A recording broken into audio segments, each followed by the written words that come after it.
Halo, hai, Sobat Statistika. Hari ini kita akan membahas mengenai hipotesis statistik. Let's stay tuned. Kalau kalian merasa video ini bermanfaat, jangan lupa like, komen, dan subscribe ya. Thank you. Pada penelitian, kita harus mengambil kesimpulan mengenai suatu populasi berdasarkan sampel yang kita peroleh. Misalnya, kita akan meneliti mengenai pengaruh beasiswa terhadap tingkat kelulusan tepat waktu mahasiswa program strata 1 di Universitas X, melalui sebagian kecil data atau sampel yang kita kumpulkan. Misalnya 100 orang dari 2.000 orang mahasiswa yang mendapatkan beasiswa. Dalam pengambilan kesimpulan, seharusnya kita mengetahui nilai rata-rata dari populasi yang ada atau parameter tingkat kelulusan tepat waktu mahasiswa Universitas X.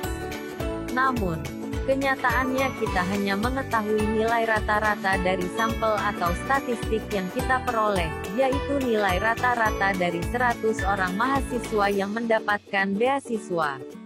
Oleh karena itu, untuk dapat menarik kesimpulan yang valid, kita harus melakukan uji hipotesis secara statistika.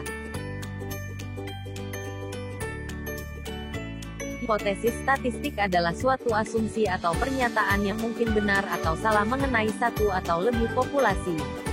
Kebenaran atau ketidakbenaran hipotesis statistik tidak pernah diketahui dengan pasti, kecuali jika seluruh populasi diamati. Namun, hal tersebut tentu sangat tidak praktis. Oleh karena itu, kita bisa mengambil sampel secara acak dari populasi. Data yang diperoleh dapat digunakan untuk menentukan apakah hipotesis tersebut dinyatakan benar atau salah. Misalnya, kita dapat menyimpulkan bahwa rata-rata pendapatan masyarakat kota A adalah 2 juta rupiah per bulan. Kesimpulan ini diperoleh melalui pengujian hipotesis. Terdapat 2 jenis hipotesis, yaitu hipotesis nol dan hipotesis tandingan. Hipotesis nol, biasanya dilambangkan dengan H0 atau HO, adalah hipotesis yang dirumuskan dengan harapan untuk ditolak. Sedangkan hipotesis tandingan atau hipotesis alternatif, biasanya dilambangkan dengan H1 atau HA, adalah hipotesis yang dirumuskan dengan harapan untuk diterima. Pada pengambilan kesimpulan, sering kita dengar H0 diterima ataupun H0 ditolak. Hal yang perlu dipahami adalah penolakan suatu hipotesis berarti menyimpulkan bahwa hipotesis tersebut tidak benar, sedangkan penerimaan hipotesis hanya menunjukkan bahwa tidak cukup petunjuk untuk mempercayai bahwa hipotesis tersebut tidak benar.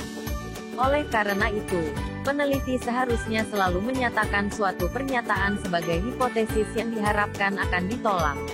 Misalnya, untuk membuktikan model pembelajaran A lebih efektif dari model B, maka dapat dirumuskan hipotesis bahwa kedua model pembelajaran tidak ada bedanya. Sebagai contoh, seorang guru BK ingin meneliti mengenai pengaruh bimbingan klasikal dengan model Project Based Learning atau PBL terhadap tanggung jawab siswa. Maka rumusan hipotesisnya yaitu hipotesis nol atau H0-nya. Rata-rata peningkatan tanggung jawab siswa yang mendapatkan bimbingan klasikal dengan model PBL sama dengan siswa yang tidak mendapatkan bimbingan klasikal dengan model PBL. Atau dapat dituliskan H0 mu A sama dengan mu B. Sedangkan hipotesis tandingan atau H1-nya yaitu rata-rata peningkatan tanggung jawab siswa yang mendapatkan bimbingan klasikal dengan model PBL lebih besar dibandingkan dengan siswa yang tidak mendapatkan bimbingan klasikal dengan model PBL. Atau bisa dituliskan H1 mu A lebih besar dari mu B.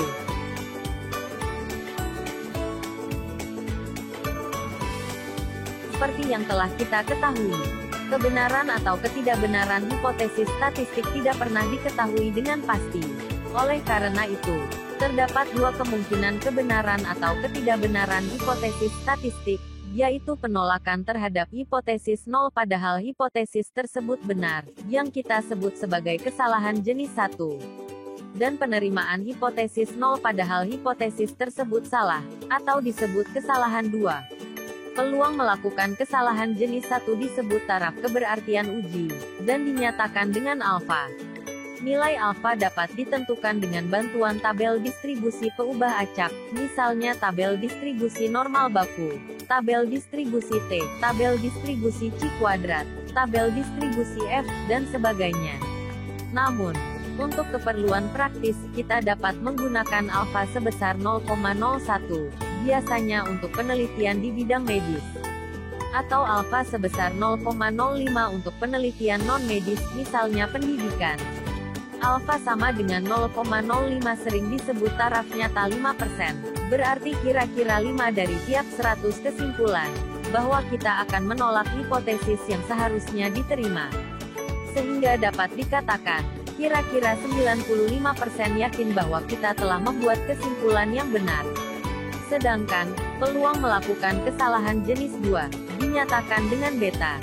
Untuk setiap pengujian, dengan alfa yang ditentukan, maka besarnya beta dapat ditentukan. Sebagai contoh, seorang peneliti menduga bahwa nilai rata-rata UN IPA siswa SMP di Kabupaten Kudus lebih besar dari 6, pada taraf signifikasi 0,05, dari data sampel 100 orang, dan berdistribusi normal. Dan diketahui bahwa nilai rata-ratanya atau X bar sama dengan 6,6 dan simpangan baku atau S sama dengan 3. Maka, kita dapat merumuskan hipotesis statistiknya, yaitu H0-nya mu sama dengan 6, dan H1-nya mu lebih besar dari 6, dan kurva daerah penerimaan dan penolakan H0-nya dapat digambarkan sebagai berikut. Selanjutnya, kita tentukan nilai Z hitung sehingga kita dapat menarik kesimpulan apakah H0 diterima atau ditolak. Rumus Z hitung sama dengan X bar dikurangi mu dibagi dengan simpangan baku per akar dari jumlah siswa atau N, maka hasilnya adalah 3. Selanjutnya, alfa, atau peluang dari nilai rata-rata lebih besar dari 6 yaitu P dari Z lebih besar dari Z hitung atau Z3, hasilnya adalah 0,0014. Angka 0,0014 menunjukkan bahwa peluangnya cukup kecil, sehingga kemungkinan penerimaan H0 kecil. Sehingga peluang nilai rata-rata UN IPA lebih besar dari 6 sangat besar.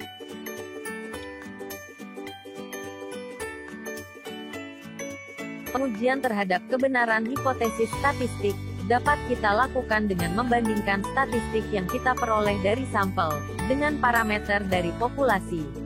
Langkah-langkah yang dapat kita lakukan dalam pengujian hipotesis diantaranya: pertama, merumuskan hipotesis statistik.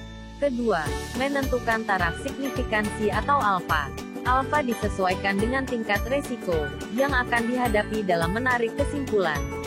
Ketiga, menarik daerah kritis yang disesuaikan dengan rumusan hipotesis statistik, nilai alfa, dan distribusi dari data sampel yang diperoleh.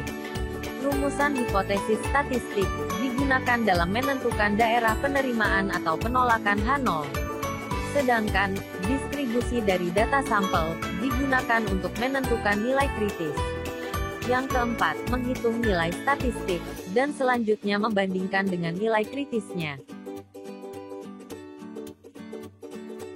Terdapat 3 jenis pengujian hipotesis, yaitu: pertama, pengujian dua pihak, dilakukan jika pernyataan hipotesis memuat tanda sama dengan dan tidak sama dengan. Kedua, pengujian satu pihak, pihak kiri, dilakukan jika pernyataan hipotesis memuat tanda lebih dari sama dengan, dan kurang dari. Dan yang ketiga, pengujian satu pihak, pihak kanan, dilakukan jika pernyataan hipotesia memuat tanda kurang dari sama dengan, dan lebih dari. Sebagai contoh, seorang guru ingin mengetahui dugaan bahwa rata-rata hasil belajar siswa pada pembelajaran materi geometri menggunakan alat peraga yaitu 6,5. Maka, dapat kita rumuskan hipotesis statistiknya yaitu H0-nya rata-rata hasil belajar siswa pada pembelajaran materi geometri sama dengan 6,5, atau mu sama dengan 6,5. Dan H1-nya rata-rata hasil belajar siswa pada pembelajaran materi geometri tidak sama dengan 6,5, atau mu tidak sama dengan 6,5. Jika ditentukan nilai dan distribusi dari data sampel tersebut normal, dengan rata-rata X bar, dan simpangan baku S, maka dapat digambarkan daerah penerimaan dan penolakan H0 sebagai berikut. Contoh kedua, seorang guru ingin meneliti keefektifan dari dua metode pembelajaran, yaitu STAD, kita simbolkan dengan metode A, dan TGT, kita simbolkan metode B. Kedua metode pembelajaran ini termasuk dalam cooperative learning atau pembelajaran kooperatif, dan masing-masing memiliki kelebihan dan kekurangan. Maka, dapat kita rumuskan hipotesis statistiknya yaitu H0-nya rata-rata hasil belajar siswa yang diajar dengan metode STAD sama dengan yang diajar TGT, atau μA sama dengan μD. Dan H1-nya rata-rata hasil belajar siswa yang diajar dengan metode STAD berbeda dengan metode TGT, atau μA tidak sama dengan μD. Jika ditentukan nilai dan distribusi dari data sampel tersebut normal, dengan rata-rata X-bar, dan simpangan baku S, maka dapat digambarkan daerah penerimaan dan penolakan H0 sebagai berikut. Contoh ketiga, seorang peneliti ingin mengkaji dugaan, apakah nilai rata-rata UAN Matematika siswa SMP lebih besar dari 4,25. Maka, dapat kita rumuskan hipotesis statistiknya yaitu H0-nya nilai rata-rata UAN Matematika siswa SMP sama dengan 4,25 atau μ sama dengan 4,25. Dan H1-nya yaitu nilai rata-rata UAN Matematika siswa SMP lebih dari 4,25, atau μ lebih besar dari 4,25. Jika ditentukan nilai dan distribusi dari data sampel tersebut normal, dengan rata-rata X-bar, dan simpangan baku S, maka dapat digambarkan daerah penerimaan dan penolakan H0 sebagai berikut. Contoh keempat, seorang peneliti ingin mengkaji dugaan, apakah kadar CO2 di kota Semarang kurang dari 2 ppm. Maka, dapat kita rumuskan hipotesis statistiknya yaitu H0-nya nilai rata-rata kadar CO2 di kota Semarang sama dengan 2 atau μ sama dengan 2. Dan H1-nya yaitu nilai rata-rata kadar CO2 kurang dari 2, atau μ kurang dari 2. Jika ditentukan nilai dan distribusi dari data sampel tersebut normal, dengan rata-rata X-bar, dan simpangan baku S, maka dapat digambarkan daerah penerimaan dan penolakan H0 sebagai berikut. Oke, Sobat Statistika, sangat mudah dipahami bukan penjelasannya? Kalau kalian merasa video ini bermanfaat, jangan lupa untuk like, komen, dan subscribe ya. Dan jangan lupa untuk aktifkan tanda loncengnya ya. Thank you.